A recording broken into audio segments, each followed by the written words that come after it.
दोस्तों, रोशन एक 17 साल का लड़का है जो मुंबई के अमरावती डिस्ट्रिक्ट से बिलोंग करता है। वो एक गरीब फैमिली से बिलोंग करता है और उसके पिता फार्मिंग करता है। उसके पिता बहुत ही मुश्किल से पैसा इनकम करके उसके एजुकेशन में खर्च करता है, इस उम्मीद में कि एजुकेशन कंप्लीट करने के बाद एक सहारा बन सके इस बुरे माँ बाप का। फाइनेंशियल दिक्कत के बावजूद उसका परिवार जैसे तैसे चल रहा था। अगले साल रोशन हायर सेकेंडरी एग्जाम देने वाला था, लेकिन वो एग्जाम दे नहीं पाया। डॉक्टर का कहना है उसको लास्ट स्टेज माउथ कैंसर है। रोशन के पास अभी 1 साल भी टाइम नहीं है, शायद वो 4 या 5 महीना ही जी पाएगा। दोस्तों, ये टाइम्स ऑफ इंडिया के आर्टिकल है जो 2011 में पब्लिश हुआ था। आप शायद सोच रहे होंगे कि इतना पुराना डाटा अभी क्यों डिस्कस किया, तो मेरे ख्याल से ये बहुत ही ज़रूरी था, क्योंकि इंडिया में सिर्फ रोशन ही नहीं है जिसको सिर्फ 17 साल की उम्र में अपना जान देना पड़ा इस स्मोकलेस टोबैको के वजह से।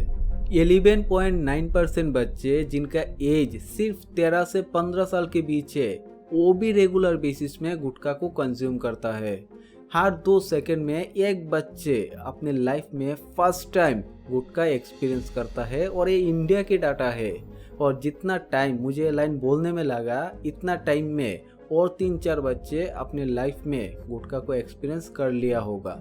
हर 1 लाख में से 20,000 लोगों को ओरल कैंसर हो जाता है जो लोग इस गुटखा को कंज्यूम करता है, और इनमें से 50% लोग 1 साल भी जी नहीं पाते। उनका मौत हो जाता है इस डेडली ओरल कैंसर की वजह से। इतना डेडली होने के बावजूद बच्चे से लेके बूढ़े हर एक जेंडर के लोग क्यों इसका शिकार बनते जा रहा है? इससे हमारी समझ में क्या असर हो रहा है? क्यों लोग जिंदगी को छोड़ के गुटखा जैसे मौत को गले लगाते हैं? इसको रोकने के लिए सरकार क्या कर रहा है? और सबसे इम्पोर्टेंट, इस मास सुसाइड को रोका कैसे जाए? चलिए समझने की कोशिश करते हैं आज के इस वीडियो में।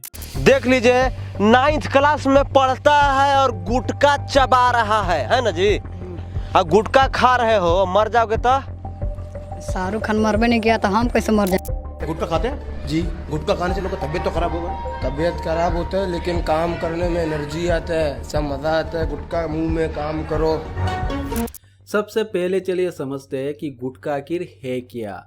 इसको आप आसान भाषा में कह सकती हो कि गुटखा एक मौत का मिक्सचर है, और इसमें तरह तरह की मौत को मिक्स करके थाली में सजा के अपने कंज्यूमर को परोसा जाता है, और कंज्यूमर बिना जाने इस जहर को अमृत, mouth freshener, stimulant, energy source समझ के खा लेता है। द हिंदू के इस आर्टिकल को देखो। गुटखा एक मिक्सर होता है एरिका नट, स्लेक्ट लाइम, पैराफिन और केटीचुके। एरिका नट्स, इसको बेटेल नट्स और लोकल भाषा में इसको सुपारी कहा जाता है। इसके अंदर एल्कालॉइड, पॉलीफेनॉल्स, टेनिन्स, फाइबर और भी बहुत सारे केमिकल प्रॉपर्टीज रहता है। लेकिन एरिका नट्स में मेनली 2 टाइप्स का एल्कालॉइड रहता है, एरिकोलिन एंड एरिकाइडिन। आपको ये बारी बारी नाम याद रखने की जरूरत नहीं है, आप बस इतना जान लो, इसी 2 एल्कालॉइड की वजह से मुंह में सब म्यूकस फिब्रोसिस होता है। ये भी मेनली 2 टाइप्स का ही होता है, केटेचिन एंड फ्लेवानोइड। अगेन आप नाम पे मत जाओ, आप बस इतना जान लो, ये 2 पॉलीफेनॉल जब ऑक्सीजन और वाटर के टच में आते हैं तब इसका रिएक्शन से रेड कलर प्रोड्यूस होता है। इसीलिए जो लोग गुटखा कंज्यूम करते हो, आप नोटिस करके देखना कि अगर गुटखा का पैकेट कुछ टाइम के लिए लीक रहता है तो ये भी रेड कलर का बन जाता है। सेम रिएक्शन के वजह से ही गुटखा मुंह के अंदर भी रेड कलर प्रोड्यूस करता है। स्लेक्ट लाइम और चूना सेम चीज है, जिसको पान के साथ, खनी के साथ मिक्स करके खाया जाता है। एक्चुअली कैल्शियम ऑक्साइड पानी के साथ मिक्स होके कैल्शियम हाइड्रोक्साइड बन जाते हैं, और लोकली इसको चूना कहा जाता है। एरिका नट, सुपारी, बेटेल नट्स, जो भी बोलो, गुटखा में इसका स्टिमुलेंट इफेक्ट को ज़्यादा करने के लिए इस स्लेक्ट लाइम का यूज़ किया जाता है। लेकिन मुंह के अंदर कैल्शियम हाइड्रोक्साइड बेटेल नट के साथ मिलके एक एल्कलाइन कंडीशन पैदा करता है, जिससे फॉर्मेशन होता है रिएक्टिव ऑक्सीजन स्पीसीज, शॉर्ट में ROS। सिंपली बस आप ये जान लो, ये ROS हमारी DNA को डैमेज कर देता है। केटीचू एक रेडिश ब्राउन कलर का सब्सटेंस है जो गुटखा में यूज किया जाता है एज एन एस्ट्रिंजेंट। अगर आपको एस्ट्रिंजेंट के बारे में नहीं पता तो बस आप इतना जान लो कि एस्ट्रिंजेंट हमारी स्किन सेल और अदर बॉडी टिश्यू को कॉन्ट्रैक्ट करता है। टेनिन्स और पॉलीफेनॉल्स ये दो मेन कंपोनेंट है केटीचू के। मुंह के अंदर एल्कालाइन कंडीशन में ये दो केमिकल स्लेक क्लाइम के साथ मिलके ज्यादा से ज्यादा ROS प्रोड्यूस करता है और ये ROS सेल के DNA को डैमेज करता है। अगर स्पेसिफिकली केटीचू की बात करूँ तो इसमें म्यूटाजेनिक और क्लास्ट्रोजेनिक एक्टिविटी पाया जाता है, जिसका सीधा मतलब है दोस्तों कि गुटखा में जो केटीचू डाला जाता है वो हमारे DNA को डैमेज करता है, और क्लास्ट्रोजेनिक जिसका मतलब है गुटखा हमारी क्रोमोसोम को भी डैमेज कर सकता है। लड़की मिल रही है तुझे शादी करने के लिए, वरना तुझ जैसे को तो लौंडा ना मिले। बेकार की बात तो करो मत। एक तो तुम्हारी गंदी हालतों की वजह से हाइट मेरी रह गई। मेरी वजह से तेरी हाइट कैसे कम हो गई? गुटखा खाते हो कब स्पर्म छोटे पड़ गए तुम्हारे, और क्या। और इस केस में भी शायद ROS की बात ही कहा होगा। फ्लेवरिंग एजेंट एक फ्लेवरिंग एजेंट ही है दोस्तों जो गुटखा की एक ब्रांड को दूसरे से टेस्ट के हिसाब से अलग करते हैं। गुटखा में mainly synthetic flavouring agent use किया जाता है, जिसका मतलब है इसको आर्टिफिशियली प्रोड्यूस किया जाता है। दो सबसे पॉपुलर सिंथेटिक फ्लेवरिंग एजेंट जो गुटखा में यूज किया जाता है वो है मार्क्स एम्ब्रेड और मार्क्स जाइलेन। घबराओ मत, ये फ्लेवरिंग एजेंट का नाम है बस। साल्मोनेला टाइफीमोरियम TA100 आसान भाषा में ये एक टेस्ट है जो कि डिटेक्ट करता है किसी भी एजेंट के अंदर म्यूटाजेनिक एक्टिविटी है कि नहीं। तो इस टेस्ट में देखा गया है कि मार्क्स एम्ब्रेड शो म्यूटाजेनिक एक्टिविटी। बस इसके लिए मम्मलियन माइक्रोसोमल एंजाइम और बैक्टीरियल नाइट्रोरिडक्टेस प्रेजेंस होना चाहिए बस। आप बस इतना जान लो, गुटखा में जो फ्लेवरिंग एजेंट यूज किया जाता है इससे भी आपका जेनेटिक मटेरियल डैमेज हो सकता है। टोबैको, इसके बारे में आप सबको पता है, मैं यहाँ पर ज्यादा डिटेल में नहीं जाऊंगा। टोबैको स्पेसिफिक नाइट्रोसामाइन, शॉर्ट में TSNA, एक हाईली कार्सिनोजेनिक केमिकल है और इसी के लिए हमें वेरियस टाइप ऑफ कैंसर होता है। गुटखा में मेनली 4 तरह का TSNA रहता है, आपके स्क्रीन में आया होगा, इसको आप पॉज करके एक बार पढ़ लेना। टोबैको के अंदर जो निकोटीन रहता है इसी के लिए लोग गुटखा के एडिक्टेड बन जाते हैं और बार बार गुटखा कंज्यूम करना उनका हैबिट बन जाता है। इसके अलावा गुटखा में बहुत ज़्यादा टॉक्सिक मटेरियल रहता है, including mercury, lead, cadmium, chromium, zinc, arsenic, nickel, high percentage of copper और अदर ट्रेस एलिमेंट भर भर के यूज़ किया जाता है जो आपके हेल्थ के लिए बहुत ही हार्मफुल है और इससे आपको लाइफ थ्रेटनिंग डिजीज जैसे कि mouth cancer, oral sub mucous fibrosis, stomach cancer, oesophageal cancer, high BP, heart problem जैसे कि हार्ट अटैक और कॉम्प्लिकेशन इन प्रेगनेंसी भी हो सकता है। टोबैको पहले इसके साथ ही मिक्स होके आती थी, लेकिन अभी ये अलग से एक सेपरेट पाउच में आता है। कंज्यूमर दोनों पाउच को मिक्स करता है और मौत के तरफ अपना एक एक कदम गुटखा खाते हुए आगे बढ़ाता है। इस 4-5 इंग्रेडिएंट के अलावा गुटखा में 4000 से भी ज़्यादा केमिकल रहता है और इनमें से 40 केमिकल प्रूव हो चुका है जिससे हमें कैंसर हो सकता है। अगर आपने मेरा स्मोकिंग वाला वीडियो देखे हो तो यहाँ पर आपके मन में एक सवाल आ सकता है कि स्मोकिंग के वीडियो में तो तुमने कहा था कि एक सिगरेट के अंदर 7000 से भी ज़्यादा केमिकल रहता है और इनमें से 69 केमिकल ऐसा है जिससे हमें कैंसर तक हो सकता है। तो इसका मतलब क्या गुटखा अच्छा है सिगरेट के कंपैरिजन में? तो दोस्तों इसका सीधा आंसर है नहीं। गुटखा सिगरेट से भी हार्मफुल है हमारी हेल्थ के लिए। कोई इंसान जब स्मोक करता है तब 20% केमिकल ही लंग्स में एब्जॉर्ब होता है, बाकी 80% केमिकल बॉडी से निकल जाता है। लेकिन गुटखा के केस में ऐसा नहीं है, क्योंकि गुटखा को मुंह में च्यू किया जाता है, इसीलिए गुटखा में जो केमिकल रहता है सारे के सारे केमिकल डायरेक्टली हमारे सिस्टम में चला जाता है थ्रू ओरल कैविटी।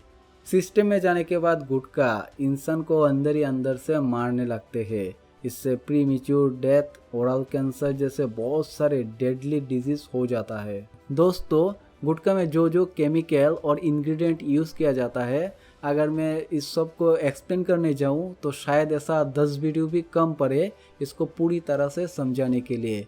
इसीलिए इस वीडियो का पूरा डाटा और गुटखा कंज्यूम कितना डेडली है हमारे हेल्थ के लिए, सारे चीज़ों का लिंक मैं डिस्क्रिप्शन में दे दूंगा।